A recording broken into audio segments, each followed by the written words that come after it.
कहते हैं कि हर शहर की खूबसूरती उसकी इमारतों में छुपी होती है और मुझे इस चीज़ का अंदाज़ा आज एक शहर की गलियां एक्सप्लोर करने के बाद हुआ है और आपको ये व्लॉग एंड तक देखने के बाद होगा।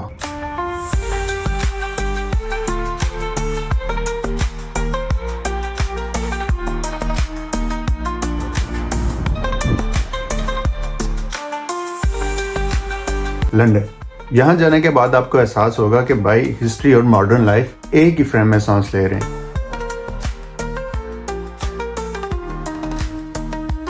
और कभी सोचा है कि कुछ शहर सिर्फ शहर नहीं होते, ये लोगों की यादों का हिस्सा होते हैं, ख्वाबों का हिस्सा होते हैं और किताबों का हिस्सा होते हैं और ख़ास करके नौजवानों के ख्वाबों की मंजिल होते हैं। Welcome to the city of dreams, the city of opportunities, the city of history and the city of beauty. Welcome to London.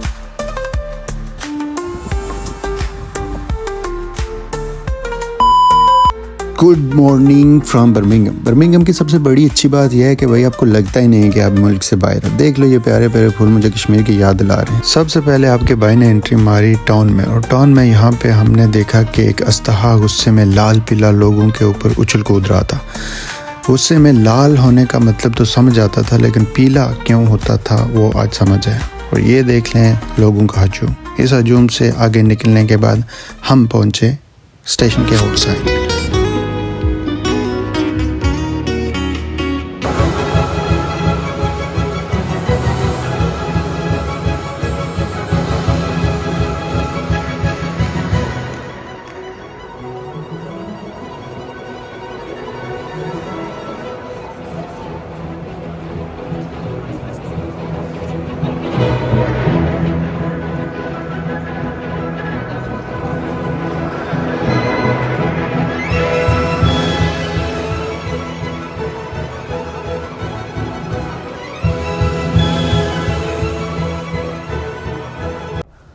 Ticket लेने के बाद जिक्र में बैठ गया ट्रेन में और ट्रेन में मैंने जब देखा गोरों को बुक्स पढ़ते हुए सुबह सुबह, तो मैंने भी अखबार को देखने की कोशिश की। यूँ तो मैंने कभी ज़िंदगी में उर्दू अखबार नहीं पढ़ी, लेकिन जब मैंने गोरों को देखा तो मैं थोड़ा इन्फ्लुएंस हो गया उनसे। मैंने थोड़ी कोशिश की, लेकिन फिर से मुझसे बर्दाश्त ना हो सका और मैंने अखबार बंद कर दी।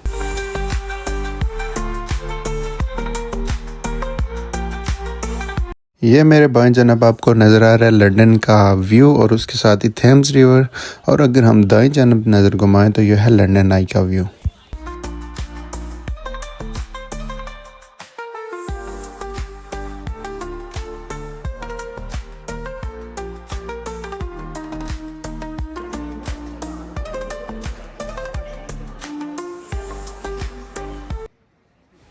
फिर हम लग गए इस लाइन में। देखने में तो ऐसा लग रहा है कि आगे कोई बिरयानी या लंगर बट रहा है, लेकिन असल में ऐसा नहीं है। ये है ब्रिटिश म्यूज़ियम। तो अगर आपको हिस्ट्री से थोड़ा बहुत लगाव है तो भाई जब भी लंदन जाओ इस म्यूज़ियम में ज़रूर जाना, क्योंकि यहाँ पे एंट्री बिल्कुल फ्री है। एंट्रेंस के फ़ौरन बाद आपको ये अजीब मुजस्मा नज़र आएगा। जितना ये दिखने में अजीब है इतना ही इसका नाम भी अजीब है, हवा हक्का नानिया, जिसका मतलब है गुम हुआ या छुपा हुआ दोस्त। और ये मुजस्मा 1868 में दरियाफ़त हुआ था। ये खूबसूरत औरत का मुजस्मा थालिया के नाम से जाना जाता है, जो कि रोमन दौर का है। 1776 में एक हमाम की खुदाई में और भी बहुत से मुजस्मे दरियाफ़त हुए, जिनमें से एक ये भी था। और ये मुजस्मा जिसकंदर आज़म का एक जर्नल हुआ करता था उसका, जो बाद में मिस्र का हुक्मरान भी रहा, बतलमयूस उसका नाम था। यह मुजस्मे देखने के बाद अंदाज़ा आता है कि उस दौर के लोग कितने स्किलफुल थे।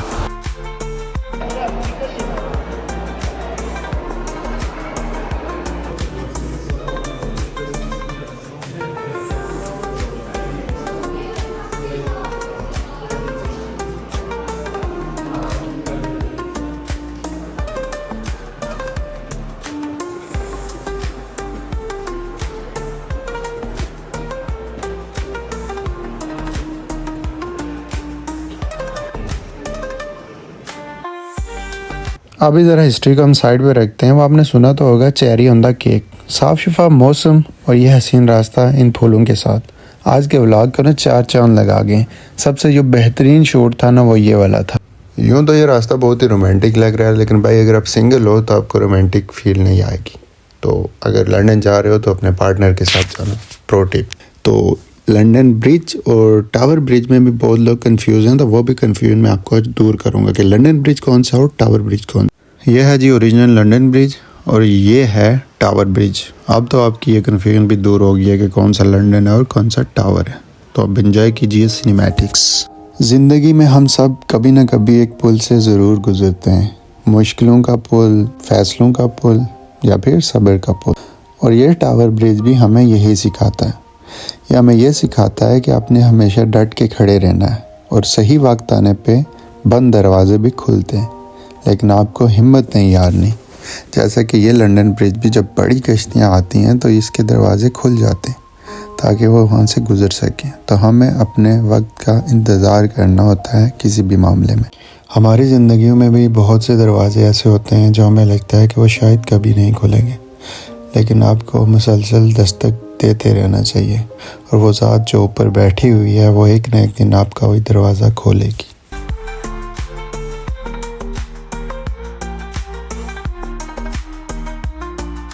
ये है लंदन आई, दुनिया का सबसे बड़ा झूला। इसकी लंबाई का अगर आपको अंदाज़ा लगाना है तो ये एक 40 मंजिला इमारत के बराबर है। तो अगर आपको लंदन का बर्ड आई व्यू चाहिए तो this is the best spot. 30 से 35 पाउंड का टिकट मिलेगा। मेरा बहुत इश्तियाक था इसमें बैठने का, लेकिन जब मैंने क्यू देखी तो वो बहुत लंबी थी और मेरे पास वक्त बहुत कम था, तो मैंने बाकी चीज़ें एक्सप्लोर करनी थी, इसलिए मैंने इसको स्किप किया। लेकिन अगर आप जा रहे हो तो यहाँ पे ज़रूर बैठना।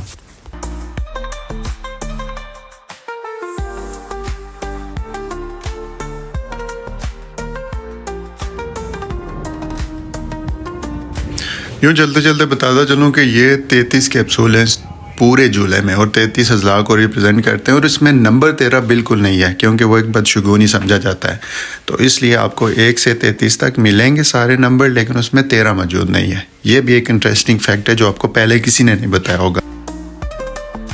दाएं हाथ पे ये मशहूर बिग बैंग टावर है और इसके साथ ही है हाउस ऑफ पार्लियामेंट। इस बिल्डिंग में पुराने वक्तों में बादशाह रहा करते थे, लेकिन वक्त गुजरने के बाद इसको एक दफ़ा आग लगी, उसके बाद इसको रीबिल्ड किया गया और अब ये एज अ पार्लियामेंट बिल्डिंग इस्तेमाल हो रही है। और ये दुनिया का सबसे पुराना जमहूरी निज़ाम है। अगर आपके पास जानो मानो हो तो आप इस तरह के रक्शों पे बैठ के भी लंदन का विज़िट कर सकते हैं, लेकिन हमारे पास ना डोला था और ना रोला था। और यह है मशहूर ज़माना ट्रफालगर स्क्वायर, जिसके बारे में शाहरुख खान का एक डायलॉग है, लंदन की तो बात ही कुछ और है, बड़े बड़े लोग, बड़ी बड़ी इमारतें और ट्रफालगर स्क्वायर। ऐसा ही है कुछ भाई, लेकिन मुझे सही से याद नहीं, तो मेरी और एक्टिंग के पैसे मत काटना। शाहरुख खान के डायलॉग को अभी साइड पे रखते हैं, अभी मैं आपको इसकी तारीख के बारे में बताता हूँ। इब्तदाई जो दौर था ट्रफालगर स्क्वायर का, ये पहले शाही अस्तबल हुआ करता था जहाँ बादशाह के घोड़े बांधे जाते थे, और फिर 1820 की दहाई में उन अस्तबलों को दूसरी जगह पर मुंतकिल किया गया और इसको एक अवामी चौक में तब्दील कर दिया गया। और ये जो नाम पड़ा है ट्रफालगर स्क्वायर, ये एक जंग की वजह से पड़ा था। 1805 में बरतानिया, फ्रांस और स्पेन की मुश्तरका बहरी अफवाज के दरमियान जो जंग हुई थी, जिसमें बरतानवी बहरिया को एडमिरल नेल्सन की क़यादत में फतह हुई थी। तो ये जो चबूतरा भी बना हुआ है, वो बंदा आप देख रहे हैं, जो स्टैचू बना हुआ है, ये उसी की याद में बनाया गया। यहाँ पे 4 शेर भी है नीचे चारों कोनों पे, और इसमें साथ 2 फव्वारे भी मौजूद हैं।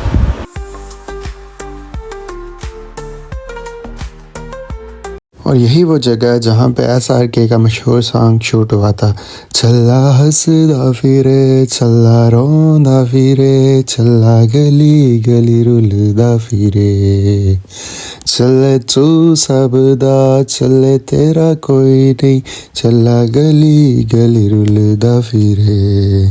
इन्ना ही आंदा है मैनू, इत्थों अगे तुसी आपे यूट्यूब पे जाके देख लो। तो भाई लोग, हमारा आज का सफ़र यहाँ पे इख्तिताम हो रहा है। उम्मीद करता हूँ आप दुनिया के किसी भी कोने से देख रहे हो, आपकी ज़िंदगी खुशहाल जारी होगी और आप ज़िंदगी में जो भी जद्दोजहद कर रहे हो, अल्लाह पाक आपको कामयाब करें। और मुझे भी अपनी दुआ में याद रखिएगा और ज़िंदगी में हमेशा दूसरों के काम आए, जहाँ भी जितना भी आ सकते हैं। अल्लाह हाफिज़, अल्लाह नेगेबान।